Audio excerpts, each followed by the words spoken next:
स्पष्ट हो पंकज जाती भारती है। जी, मैं मनीष पांडे जी के पास लास्ट में जाऊंगा, आपकी भी राय ले लूं। ये क्या वाकई में मीडिया ज्यादा पढ़ ले रही है?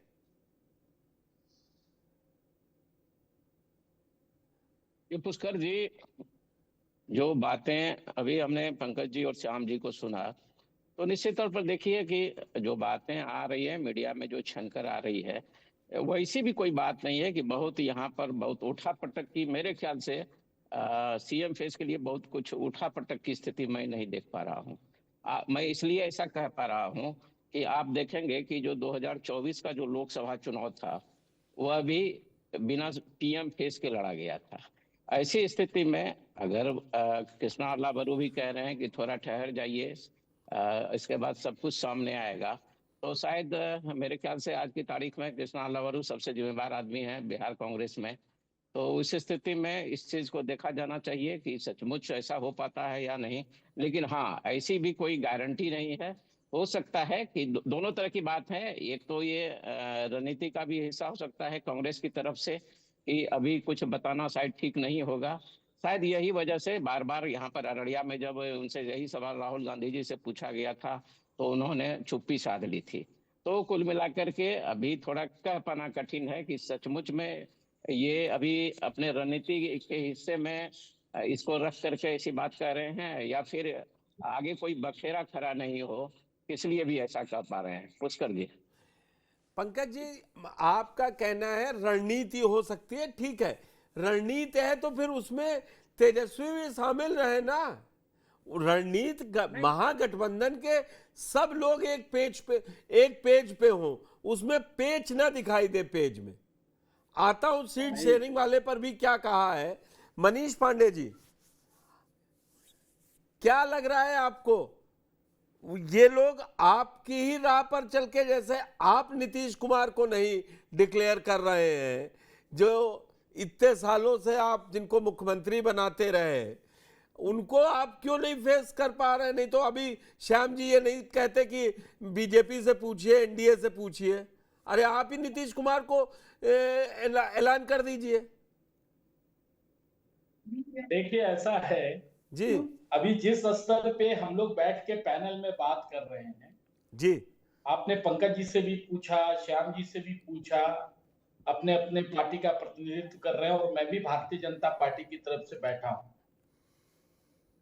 मैं अभी बोल रहा हूं नीतीश कुमार जिंदाबाद, और नीतीश कुमार वर्तमान मुख्यमंत्री, पूर्व मुख्यमंत्री और भविष्य के मुख्यमंत्री हमारे हैं।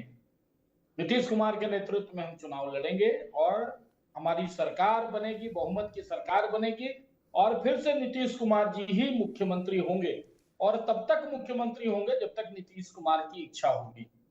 कहीं कोई किंतु परंतु नहीं, अच्छा, कहीं कोई ठीक ठीक। कंफ्यूजन नहीं। फिर और ये फिर कंफ्यूजन अमित शाह जी ने क्यों कहा, फिर अमित शाह जी ने क्यों कहा कि अभी रुक जाइए?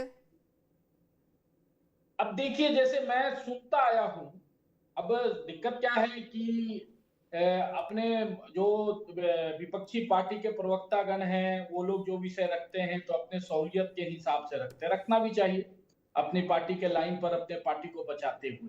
लेकिन हम सब लोग जानते हैं कि अमित शाह जी ने जब यह बात कहा था, यह अपने आज की तारीख में हम सभी लोगों को इसके लिए अपडेट करना चाहिए कि जब कहा था और आज की तारीख में दोनों काफी दिन भी हो गए हैं, और हालात भी उसके बाद बहुत बदले हैं।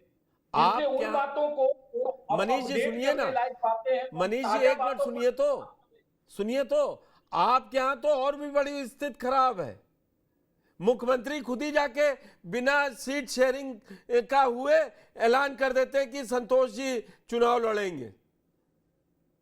अरे वो हमारे यहाँ की है, इस सीट पे तेजस्वी राघोपुर से लड़ेंगे, तो क्या तेजस्वी यादव जाकर राघोपुर सीट का ऐलान कर देंगे मंच से? सीट शेयरिंग बातचीत इसीलिए होती है ना। आप अगर माननीय मुख्यमंत्री जी का वीडियो विजुअल हो तो जरूर चलाइए जी। उन्होंने क्या कहा है?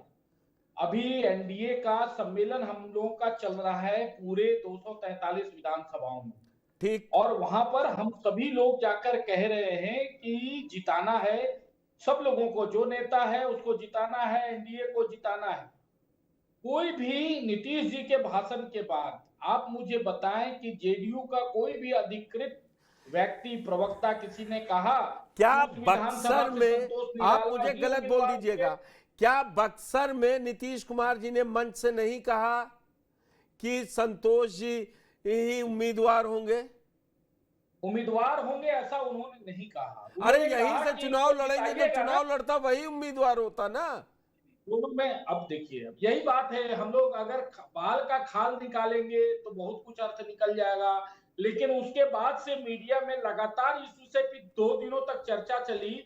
आप मुझे बता दें कि जेडीयू का कोई अधिकृत व्यक्ति ने इस बात पर मुहर लगाया कि और संतोष नीतीश निराला कुमार से बड़ा भी उम्मीदवार कोई है? अधिकृत व्यक्ति चाहिए? पार्टी के राहुल, अध्यक्ष अगर मैं श्याम कुमार जी और पंकज यादव जी से ये कहूंगा कि राहुल गांधी कह रहे हैं, तो फिर क्या उससे बड़ा भी कोई अधिकृत व्यक्ति चाहिए?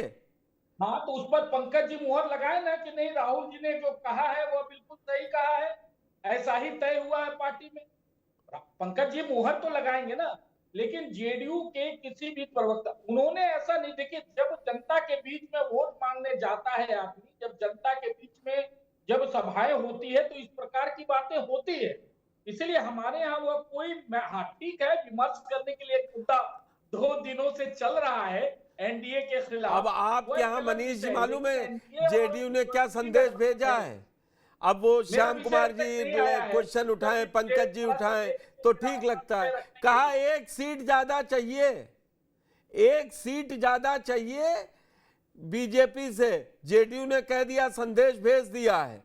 हम लोग पत्रकार हैं, अंदर की ही बात तो आप लोगों से पूछने के लिए चर्चा करते हैं, नहीं तो फिर जब चुनाव डिक्लेयर हो जाएगा, नतीजा आएगा, बता देंगे कि भाई ये जीते, ये हारे हैं। अब विधायक दल की बैठक है, जो टेक्निकलिटी हमें पंकज यादव जी समझा रहे थे, उसी से रिजल्ट डिक्लेयर करवा देते, तो हो जाता। पुष्कर जी, अंदर की बात तो मैं भी कर लूंगा, आप कैमरा ऑफ कर लीजिए, हम सब लोग बैठ के अंदर की बात कर लेंगे। नहीं, लेकिन आपके व्यूअर्स उस अंदर की बात पर भरोसा नहीं करेंगे ना। ऑन कैमरा जो हम बात कह रहे हैं, आपके व्यूअर्स के लिए तो वही मैसेज है, अंदर की बातें तो बहुत नहीं, तरह तो की हमने चलती हैं। इसीलिए जो ऑन उसका कैमरा कोई नीतीश महत्व जी ने बोला और राहुल गांधी ने बोला, मैं उसी नहीं, बात पे उन्होंने पूछ बात रहा नहीं हूं। कहा, उन्होंने कैंडिडेट नहीं कहा, उन्होंने कहा कि जिताइएगा ना। अच्छा, ये होता ही है, जो स्थानीय जिताइएगा वहां ना, के तो क्या आप वहां से मनीष पांडे या पुष्कर चौहान थोड़ी ना जेडीयू मेंबर हो जाएंगे जाके? कैसी नहीं ठीक है। देखिए देखिए, इस बात को लगातार लोग समझ रहे हैं कि ठीक है, यह विमर्श के लिए एक मुद्दा मिल गया, नीतीश जी ने क्या कहा, लेकिन जेडीयू के किसी भी अधिकृत व्यक्ति ने आप लोगों के इतना डिबेट के बाद भी नहीं कहा कि हाँ वह तय है कि वहां से संतोष निराला जी ही लड़ेंगे, यह तय हो गया। जहां मैसेज जाना था वहां चला गया। श्याम कुमार जी, ठीक, आता हूं, जो बातें कही, आता हूं दूसरे। अब जरा इनके यहाँ मेरी भी बातें पूछकर भी अभी मेरी बातें भी आई नहीं। अच्छा, आपने सिर्फ मेरी बातें नहीं आई। बताइए। देखिए, कांग्रेस के प्रवक्ता भाई पंकज जी ने और श्याम जी ने जो बातें कही है, उस विषय पर थोड़ा मुझे 60 सेकंड दे दीजिए बोलने के लिए। बिल्कुल, 2 मिनट देखिए, लीजिए। अल्लाह वरू जी ने स्पष्ट रूप से कह दिया है, अल्लाह वरू जी ने स्पष्ट रूप से कह दिया कि जनता तय करेगी कि मुख्यमंत्री कौन होगा। अब इससे बड़ा संदेश मुझे नहीं लगता कि बिहार वासियों के लिए और राजद के लिए कुछ होगा। कांग्रेस को पता है कि क्योंकि उसने बहुत बड़ा तंत्र लगाया था पूरी यात्रा में, कांग्रेस को पता है कि बिहार विधानसभा के चुनाव का परिणाम क्या आने वाला है। इसलिए अल्लाह वरू जी ने कहा कि जनता तय करेगी मुख्यमंत्री कौन होगा, और चूंकि बिहार में तय है कि नीतीश जी फिर मुख्यमंत्री बनने वाले हैं, तो दूसरे नाम की चर्चा का कोई विषय नहीं बनता है। अब श्याम जी, और ठीक है, पहले इस पे श्याम जी से बात कर ले। श्याम जी लीजिए, वही बात आ गई ना, वही बात आ गई ना। अब बता दिया उन्होंने कि कॉन्फिडेंस ही नहीं है महागठबंधन के आपसी सहयोगियों में, क्योंकि उनको मालूम है नीतीश जी बनेंगे। ये पूरे चुनाव की सच्चाई है पुष्कर जी, मैं जो कह रहा हूँ।